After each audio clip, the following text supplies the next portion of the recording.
Afternoon, everybody. Looks like a number of additions has slowed down, so we'll get started. Um, this is the first of two talks that we're going to have on the upcoming CC Star solicitation that was just announced a week ago, 2 weeks ago. First one is going to be from Jen Schopf from TACC and EPOC. And she's going to be talking a little bit more about ways that the EPOC Center can support the CC Star solicitation for people who are applying.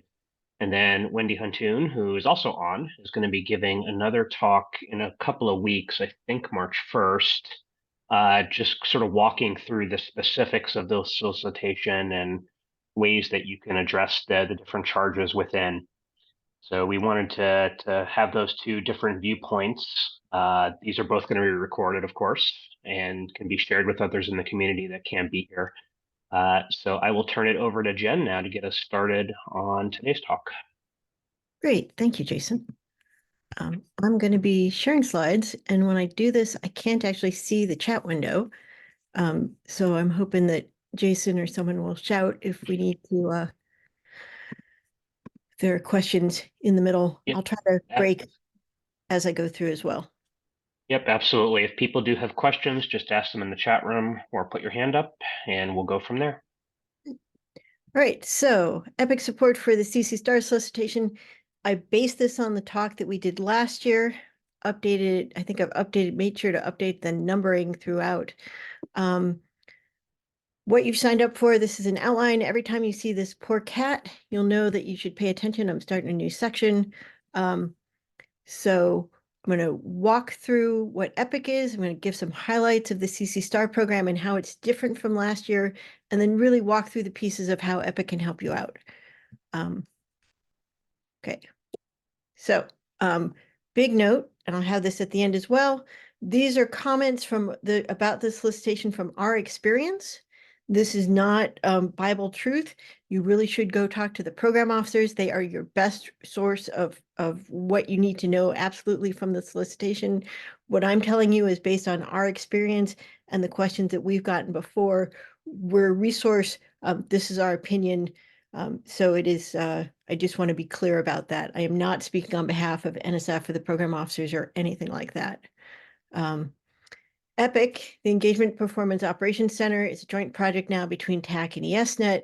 This was originally funded as part of the CC Star program, and originally was LBL and IU. 2 years ago, I went to TACC and this came with me. It really, it's a center that looks at all of your engagement and performance problems, and we partner with a ton of regional infrastructure and science communities in order to do that.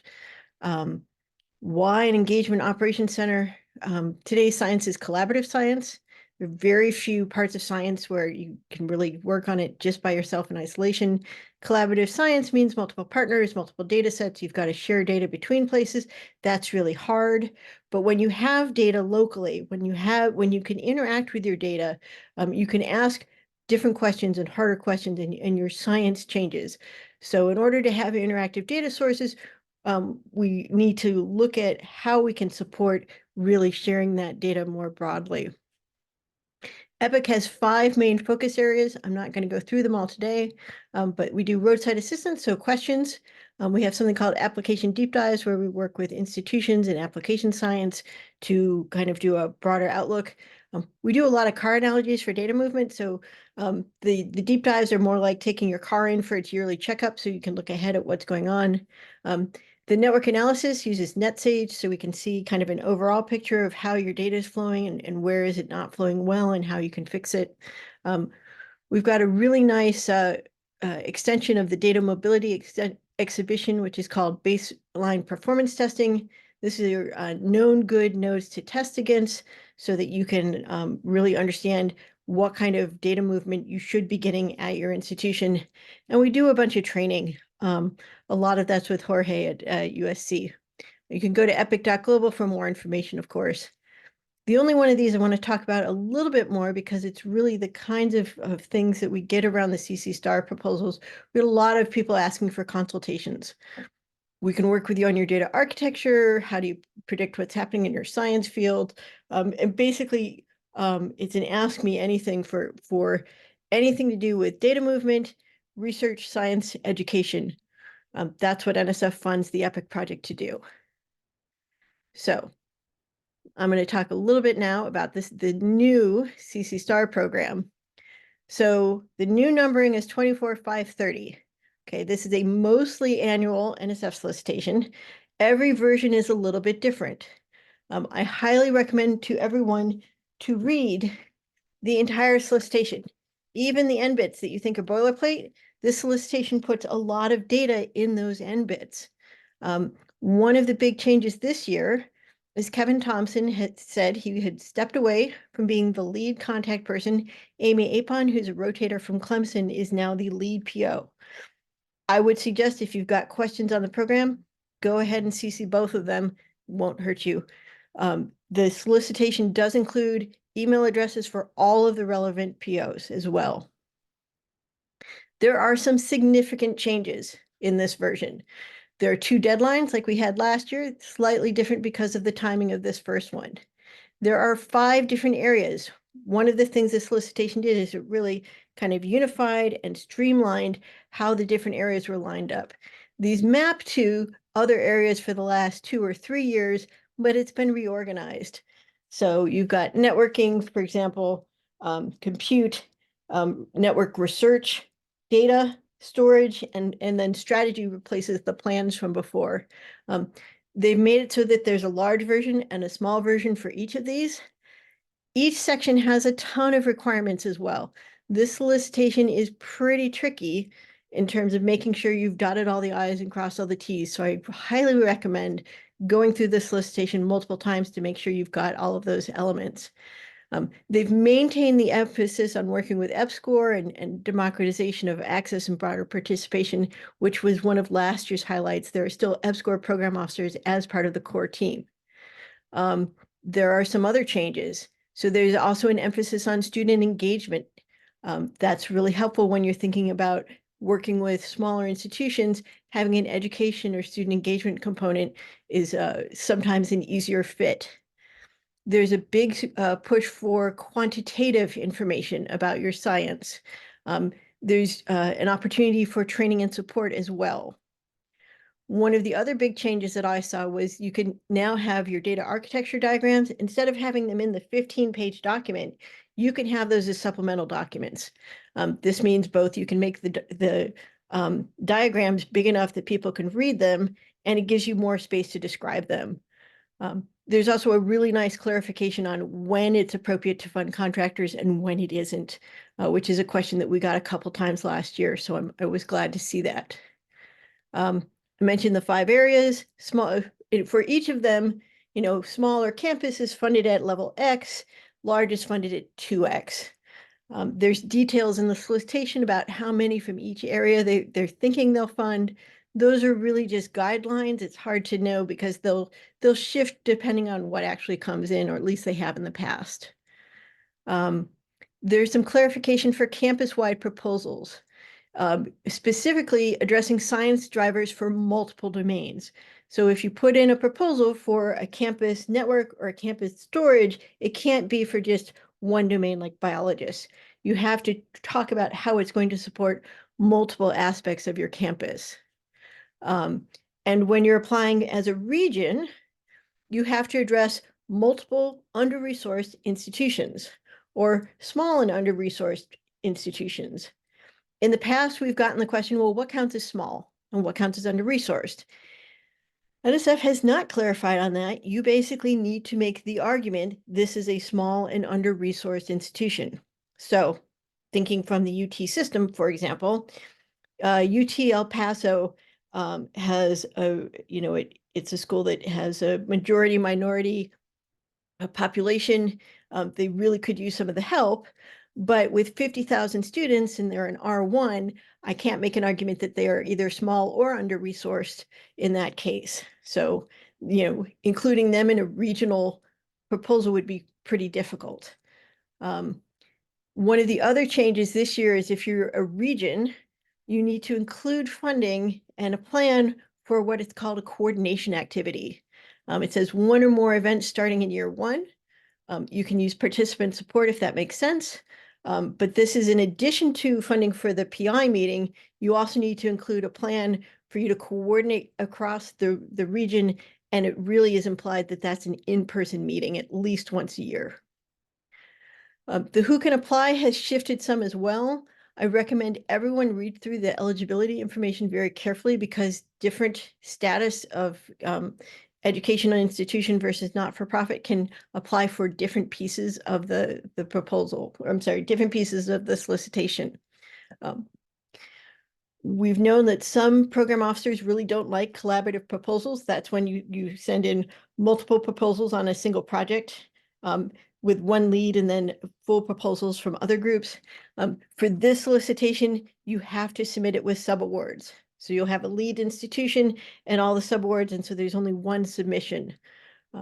If you submit it with these different pieces, it says that it will be returned without review. There are constraints on prior awardees. Those were there before as well. I'd really read through it. They're slightly different by area. I'd read through that pretty carefully. If you have any questions on, am I eligible to apply? Am I eligible to do this way? Ask the program officer early. Do it before you start all the work because it is heartbreaking to get all the way through putting together a proposal and then find out for some reason you couldn't actually, you're not actually eligible. Right, this is super important. As you can see by the big red box, there is a new proposal application process. This has been phased in over the last 2 years. Fastlane has been retired. That means the technology from the 80s has been retired, and we're up to using technology from the 90s with research.gov, which I would recommend over grants.gov. In addition, there are new requirements and new formats for the biosketch, your conflict of interest statement, and your current and pending documentation. All of this takes a lot of time to do. So do not leave it until the last day to put together your personal information. You can put together a biosketch, conflict of interest, and C&P documents anytime during the process. Do it earlier rather than later, so when you have questions, you still have space to ask them. And don't underestimate how the research.gov is slightly different. So if you're used to the old style, leave time for this. It's I know of more than one group that have gotten caught up in it and actually missed deadlines because they didn't leave enough time for these aspects, which is just, again, it's just heartbreaking because you've got all the right stuff there. You're held up by stupid technology bits. Those are the differences. There are significant similarities. I don't think it'll surprise anyone to see science and education driven requirements at the top of this list. You know, that's been a requirement since this program began and something you really need to emphasize throughout. Some of the areas require a table, some don't, but really the science should be driving what you're asking for. You have to have documented partnerships across your campus or region. The campus CI plan is a required document except for the last section. I'll have more on that later. These letters of collaboration for your partnerships, again, extremely important, often required. If you don't have certain letters of collaboration in place, again, your proposal will be returned without review. You need to have goals and metrics spelled out as well. So the campus CI plan is a big requirement here, but it's always been a little bit fuzzy. There are no stated, you must include these sections from NSF.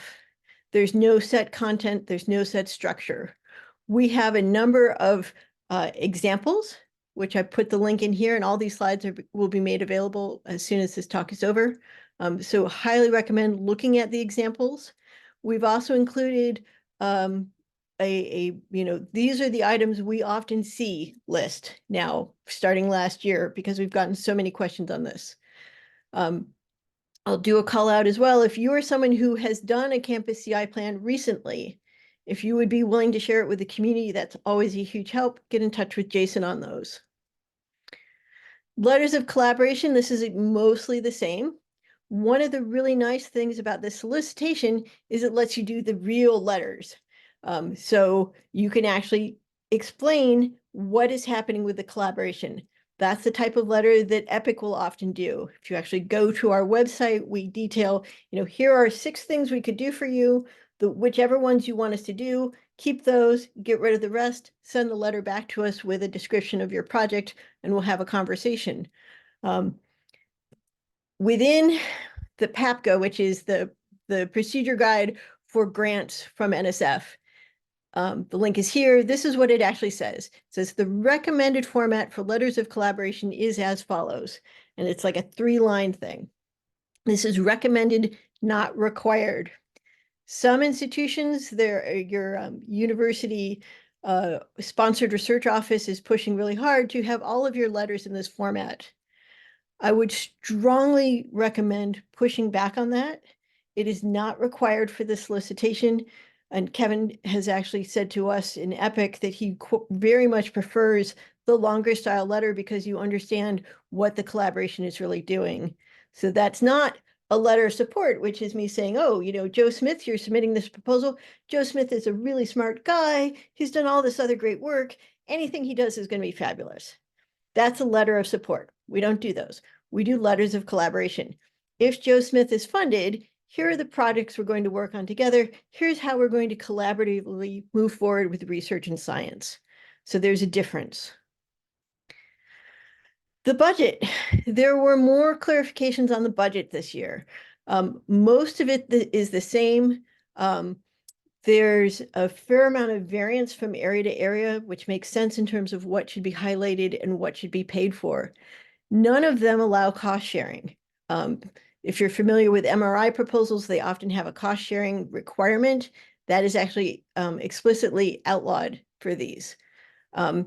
When I say there are constraints on what the budget can be spent on, for example, in area 1, which are the networking proposals, small and large, campus and region, it says you should allocate at least 50% of the budget to networking equipment.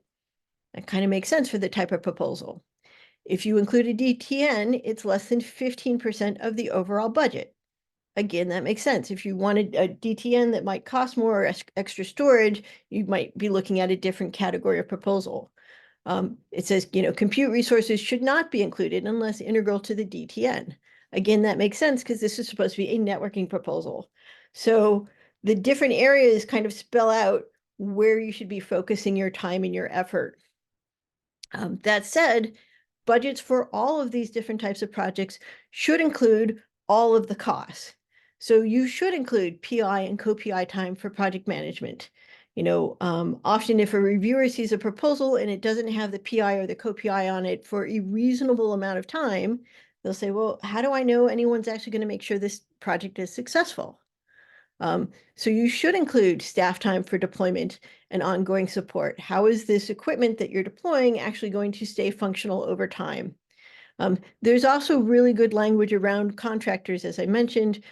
Please reach out to the program officers if you've got any questions or if you're on the fence about what should or shouldn't be included. Again, they are the source of ground truth for this one.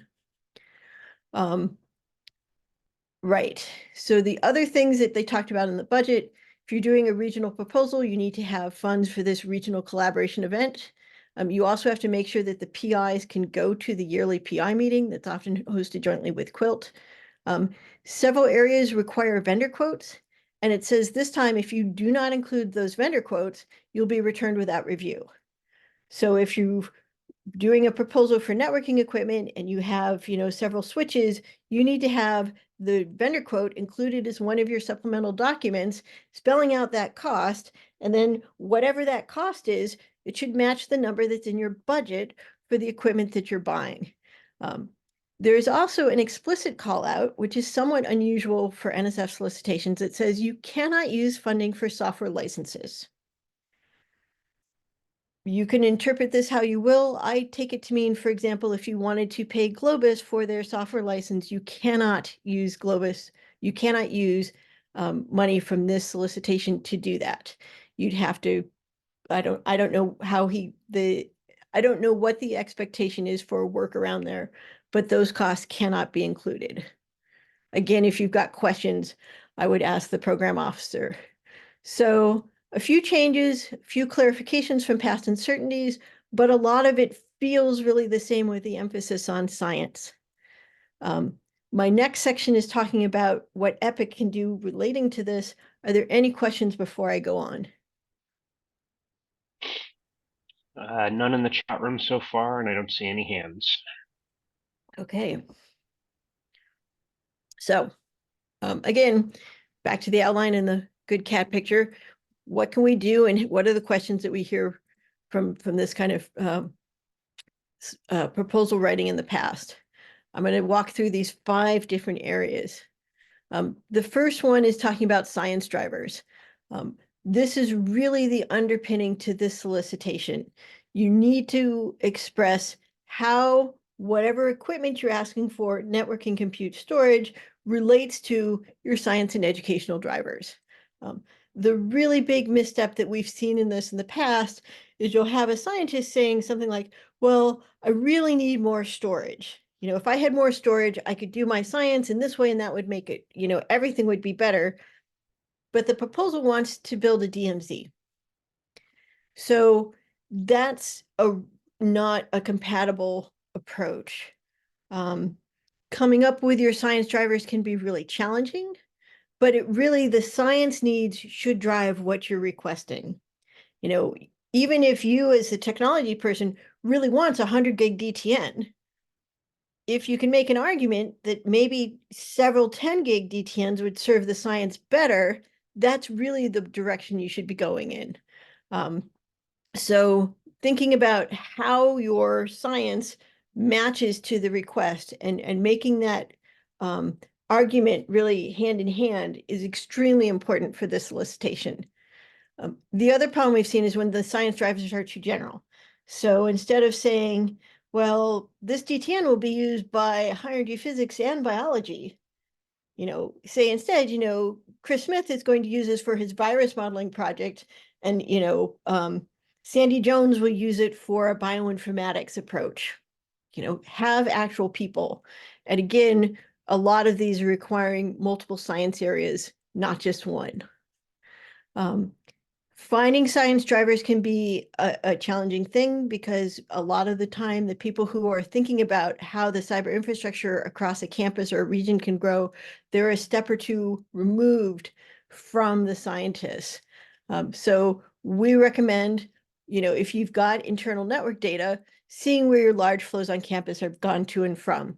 Looking at that data, figuring out which labs are really moving a lot of data in and out of your campus, that can be a really great a starter for who might be in need of additional resources.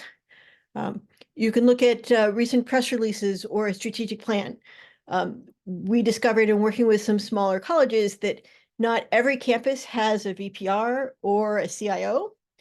Every campus has a strategic plan, and that will tell you what is important at the high level. So what's going to be driving the improvements going forward?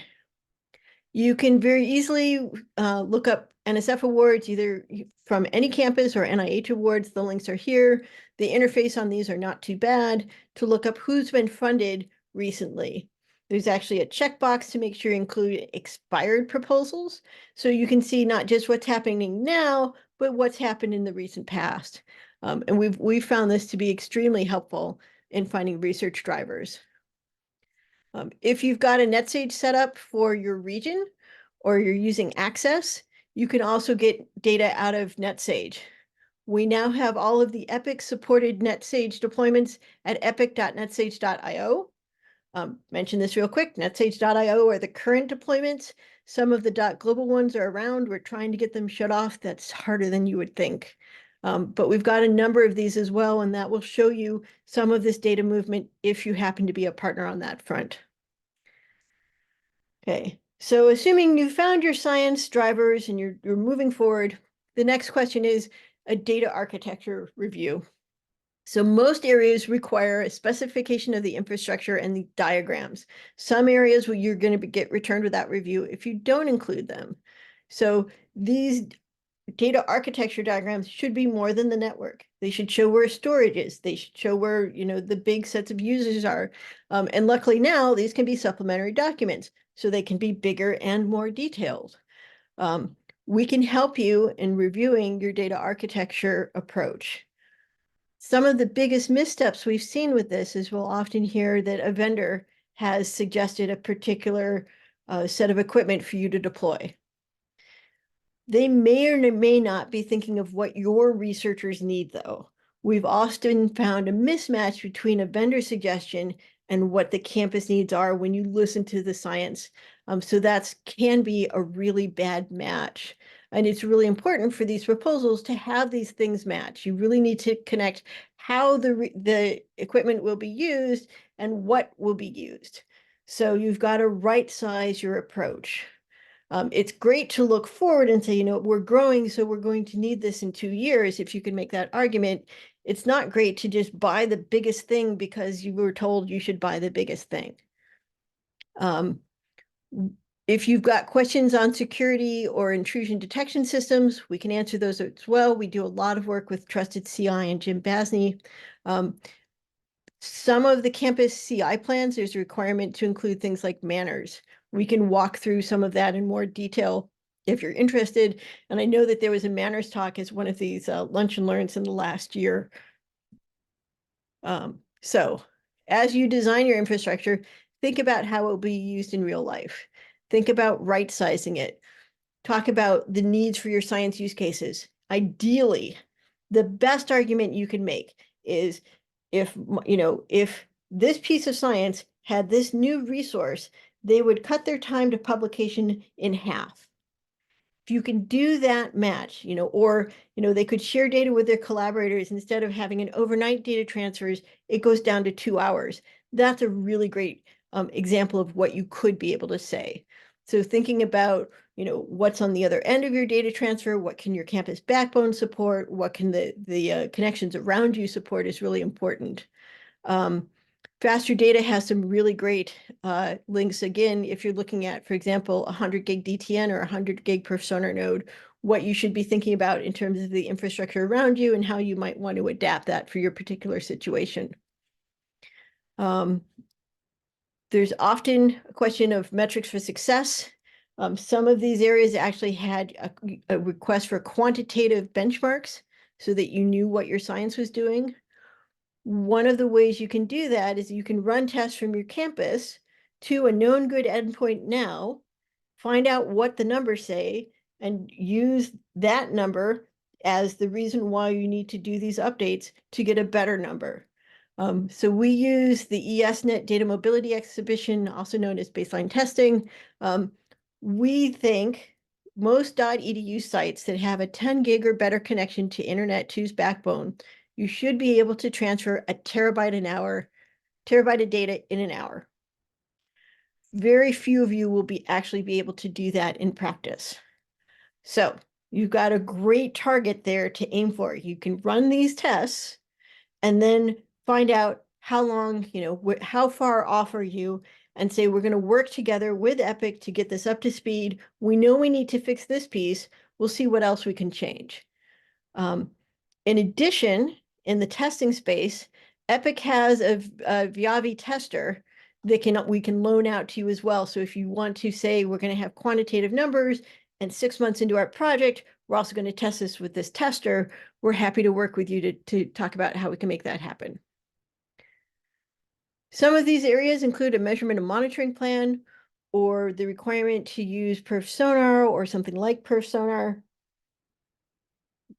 Again, read the proposal really carefully. Simply setting up a perf sonar node that doesn't talk to anything or doesn't interact with anything is not sufficient. If you've got questions on how you could do a perf sonar deployment, what kind of testing you should do, what kind of node you should do, EPOC is happy to help you with that. We can also point you to the perf sonar consortium, who are, again, steeped in this, but we can make an introduction if you're not familiar with that team. All of the areas except for Area 5 strategy require a campus CI plan. So this is a 5-page supplemental document. We've talked about where the samples are available. If you've got a recent one, share with Jason. I should say that the campus CI plan is larger than what you're asking for in the proposal. But you should tie your ask into whatever your campus strategy is. So often you'll have to go up the stack of the hierarchy of your institution to get some of that strategy. If you don't have one of these existing yet, which many places don't have a specific CI strategy document yet. So lastly, we can do letters of collaboration that describe the post-award effort with EPIC. We can answer these questions. We can support you with training materials. We can offer you presentations. We can participate in an advisory committee. If you go to our proposal collaborations page, there's actually a sample one-page project, a sample letter there. In order to request a letter of collaboration with us, we ask that you give us at least a one-page summary and a discussion of, which of these aspects did you want to collaborate on. We generally try to have at least one phone call with folks before we do a letter as well, just to make sure we're all on the same page of what we can and can't promise to do. Because we don't want you to promise something and then come to us afterward and say, oh, but we said you were going to do 8 training sessions for us. And the EPIC team is like, yeah, we can't do 8 training sessions just for you. We can do 8 for the, for the country over a year, but we can't do 8 just for your institution. So I probably should have put this slide a lot sooner. EPIC works with anyone trying to move data between their organization and someone else that has something loosely connected to research or education. You don't have to be an official partner. You don't have to be NSF or DOE funded. You don't even have to be in the US. We are paid by NSF to work broadly with the research and education community to improve data collaborations and data sharing. One thing I wanted to mention is the timing for these grants. Writing a proposal takes a lot longer than you think. You need to have partner discussions, writing and reviewing, get all your quotes, get all of your bio sketch and personal documentation together, and those are all new. Just to remind you again, so those are going to take way longer than you think. You need to get letters of collaboration. You've got to get everything into research.gov. You probably haven't used research.gov yet. Your SRO probably hasn't used research.gov yet. So this is going to take a while. Some institutions have internal deadlines much earlier than the NSF due date. So letting your research office know that you're planning to submit this is also really important, because they will tell you, no, you don't actually have until April 22nd. You have until April 10th.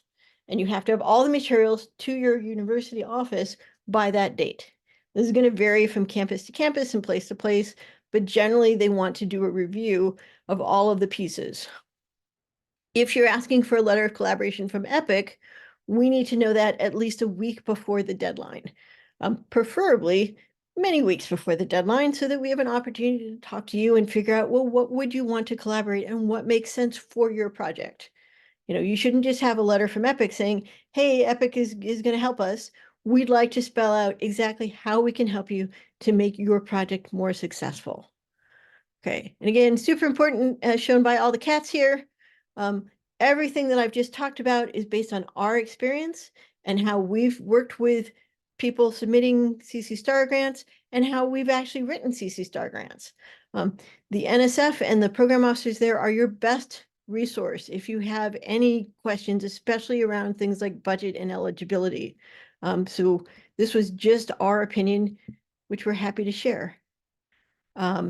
You can look up more about EPIC online, more about how we support the CC STAR program, and you're welcome to reach out to us either through the generic contact line, epic@tac.u.texas.edu, or to me directly. So with that, I will hand the ball over to answering any questions that have come up. I know I packed a lot into there. Yeah, thanks, Jen, for going through everything. So no questions have been asked yet, but everybody has the ability to unmute now. So if you would like to ask a question, either raise your hand and I'll acknowledge you, or you can unmute and ask it, or you can type in. While we're sort of just waiting for questions to come in, I'll put in one additional plug about sort of the right approach for this as you come and talk to partners, since I've been on a lot of these calls. Especially if you're coming in and you think that you just want to, have an approach that doesn't fit your science use case. you usually will not do very well in the peer review process, and then you'll end up coming back to us and asking us the same question over and over again. So I will hammer home the idea that if you do not tie back the technology that you attempt to deploy to a scientific use case, it is not going to go well for you. That does not mean that you need a 1,000 gigabit per second network. Sometimes you do not need that. So please always talk to your researchers and have an idea about what you're about to deploy. Yeah. So I said we use a lot of car analogies. One of the comparisons we'll do is, we think of these CC Star grants as, you're going to buy a car that's going to get used by your campus for the next 3 years, and whether you're going to buy a Miata versus a minivan really depends on, are you the single person who's in a new place and just wants to have fun, or do you have 200 pounds of dogs that you have to take around with you on a regular basis? I would love to have a Miata. I have 200 pounds of dogs. So, any other questions or comments? Do you have any recommendations or I guess not recommendations, but observations of the data portion of the CC Star? Because that's one I'm less familiar with, but I'm kind of dipping my toes into that area. I'm just curious what resources are available in the NSF cyber infrastructure community or ecosystem. So that's a really good question about the data portion. That's kind of new. For a long time, what is now OAC and had been called OCI, they used to say that they would never fund archives for science projects. That's changed a little bit because we would tell NSF every year that more storage was a requirement that we heard a lot from folks. So similar to the other areas, you've got to show that you have more than one science driver behind it. I think there is a sharing requirement here. So that's one of the things I should have mentioned actually for the compute portion. Okay. There's language that says you have to be willing to share a portion of your compute resource, your local cluster, your regional cluster with external folks, and doing that with access is generally the easiest way to do that. I believe so looking on in the solicitation, it says you're required to have interoperability with a national federated sharing fabric such as PACC, and it lists a couple others to make that accessible. I'm not sure how that's going to be used in practice or enforced. That's, this is kind of new. So I think they're really looking at this as an area that could expand without a lot of prior experience in funding these. Okay. And then the other thing that I know seems as noteworthy is that in this particular solicitation, there's the 2 times component for that data storage, because the last funding cycle or allocation request cycle was the single size, if that makes sense. Yeah, so it sounds like they're hearing your message, which is a good thing. Well, so they offer 2 different dates, and so we often get the question of, which of these dates should I go for? I should also say that at least I haven't confirmed it for this time. Sorry, I've got the paper version here. Last time, the number of awards and the funding level was for the first date, and they expected to have an equal amount of funding and proposals to fund in the second date. So, say if there was $10 million for an area and they were going to do 5 awards each, they expected to be able to do that at both dates. Question of should you do the sooner date or the later date? It is better to submit a better proposal at a later date than a crummy proposal at an earlier date. So that's something to consider. With the way the budgets are this year and the fact that we are still in a continuing resolution and every month we have another threat of the government shutting down, it's really hard to predict what the budgets are going to do. The April deadline should be out of FY24 money. However, we don't know what the NSF budget is for FY24 right now because there aren't any budgets. The October ones will be in FY25 money, which starts October 1st. Again, we don't know what the NSF budgets are going to be like. So all of those numbers are guesstimates. Last year, there were a lot more proposals in the October date than in the April date. I don't know how they differed in quality. I just know in quantity, many people did the second date as opposed to the first. So I think that dovetails a little bit with the question that Jennifer Oxenford asked in chat. Is there anything else you wanted to add to that, Jennifer Oxenford? No, just hashtag no crummy proposals, right? Yeah, I think you should also not expect, if you submit a proposal in April, you may or may not have feedback on it before the October date. I would not bank on that one. You know, ideally, you'd have a reasonably good proposal. You submit it in April. If it's declined, you resubmit it in October. That timing may not work out. There is certainly no guarantee that you will get feedback on a proposal in time to submit it to the second deadline. All right. Any other questions that people have?